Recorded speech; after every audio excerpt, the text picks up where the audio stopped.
Mga tuntunin tungkol sa mga handog. 15 kabanata. Inutusan ng Panginoon si Moises na sabihin ito sa mga Israelita, "Kapag dumating na kayo sa lupain na ibibigay ko sa inyo na inyong titirhan, maghandog kayo sa akin mula sa inyong mga hayop bilang mga handog sa pamamagitan ng apoy.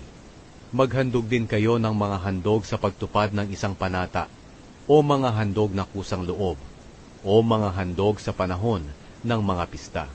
Ang mabangong samyo ng mga handog na sinusunog na ito ay makalulugod sa akin.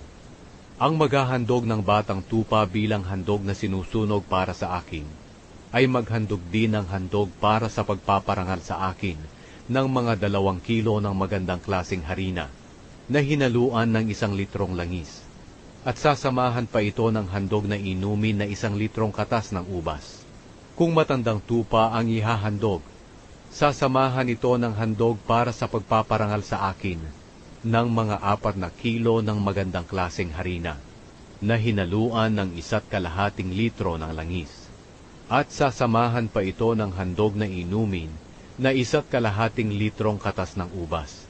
Ang mabangong samyo ng handog na ito'y makalulugod sa akin.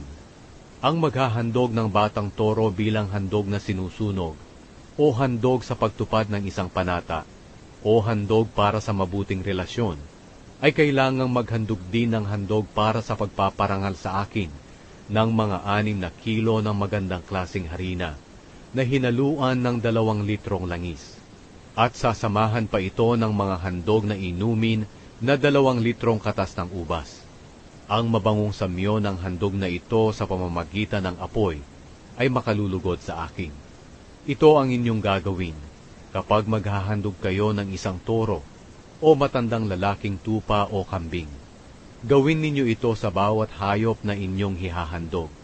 Ang lahat ng katutubong Israelita na mag-aalay ng mga handog sa pamamagitan ng apoy bilang mabangong handog na makalulugod sa akin, ay dapat sumunod sa mga tuntuning ito.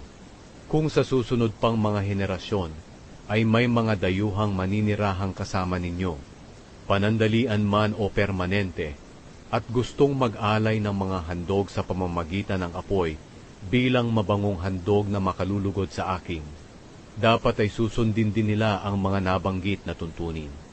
Kayong mga Israelita at ang mga dayuhan na naninirahang kasama ninyo ay pareho lang sa harapan ko, at parehong kautusan lang ang tutuparin ninyo.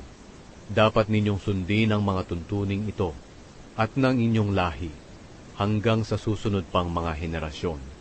Pareho lang ang mga utos at mga tuntunin ang susundin ninyo at ng mga dayuhan na naninirahang kasama ninyo.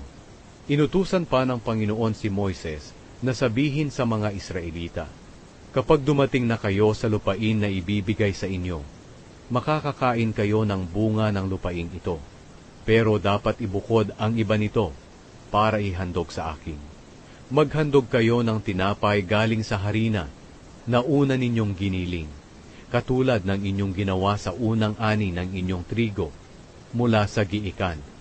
Ang handog na ito mula sa harina na una ninyong giniling ay ihahandog ninyo sa akin hanggang sa susunod pang mga henerasyon. Kung ang ilan sa inyo ay nasuway ang isa sa mga utos na ibinigay ko kay Moises, nang hindi sinasadya, ang mga utos na ibinigay ko sa inyo sa pamamagitan ni Moises dapat ninyong sundin mula sa araw na ibinigay ko ito hanggang sa susunod pang mga henerasyon. Kung hindi nga sinasadya ang paggawa nito, at hindi rin alam ng buong kapulungan na pagsuway pala ito, ang buong kapulungan ang maghahandog ng isang batang toro bilang handog na sinusunog sa panahon na nalaman ninyo ang inyong pagsuway. Ang mabangong samyo ng handog na ito'y makalulugod sa Panginoon. Isama rin ninyo ang mga kinakailangang mga handog para sa pagpaparangal sa akin, at mga handog na inumin at 1 lalaking kambing bilang handog sa paglilinis. Ihahandog ito ng pari para matubos ang buong mamamayan ng Israel sa kanilang kasalanan. Patatawarin ko sila, dahil hindi naman ito sinasadya. At maghahandog din sila sa akin ng mga handog sa pamamagitan ng apoy, at ng handog sa paglilinis. Patatawarin ko ang buong mamamayan ng Israel, pati ang mga dayuhan na naninirahan kasama nila, dahil sangkot ang lahat sa kasalanang iyon na hindi sinasadya.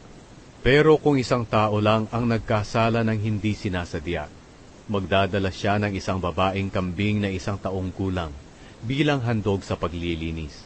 Ihahandog ito ng pari sa aking presensya para matubos ang taong iyon sa kanyang kasalanang hindi sinasadya. At pagkatapos patatawarin ko siya. Iisa lang ang tuntunin para sa lahat ng nagkasala ng hindi sinasadya, katutubong Israelita man o dayuhan na naninirahan kasama ninyo. Pero ang sino mang nagkasala ng sinadya, katutubo na Israelita man o hindi, na lumapastangan sa Panginoon, kailangang huwag na ninyong ituring na kababayan, dahil sa itinakwil niya ang salita ng Panginoon, at sinuway niya ang utos nito. Huwag na siyang ituturing na kabilang sa inyo. Mananagot siya sa kanyang mga kasalanan. Ang parusa sa hindi pagsunod sa araw ng pamamahinga. Habang naroon sa ilang ang mga Israelita, may nakita silang tao na nangangahoy sa araw ng pamamahinga. Dinala siya ng mga tao na nakakita sa kanya kina Moises at Aaron at sa buong kapulungan. Ikinulong nila siya dahil hindi sila nakasisiguro kung ano ang dapat gawin sa kanya. Pagkatapos sinabi ng Panginoon kay Moises, kailangang patayin ang taong iyan. Babatuhin siya ng buong kapulungan sa labas ng kampo. Kaya dinala siya ng mga tao sa labas ng kampo at pinagbabato hanggang sa mamatay, ayon sa iniutos ng Panginoon kay Moises. Inutusan pa ng Panginoon si Moises na sabihin ito sa mga Israelita, gumawa kayo ng mga palawit sa laylayan ng inyong mga damit, at lagyan ninyo ito ng taling kulay asul. Kailangang sundin ninyo ito hanggang sa susunod pang mga henerasyon. Ang mga palawit na ito ang magpapaalala sa inyo ng lahat kong mga utos, para sundin ninyo ito, at hindi ang inyong kagustuhan lang ang inyong gawin.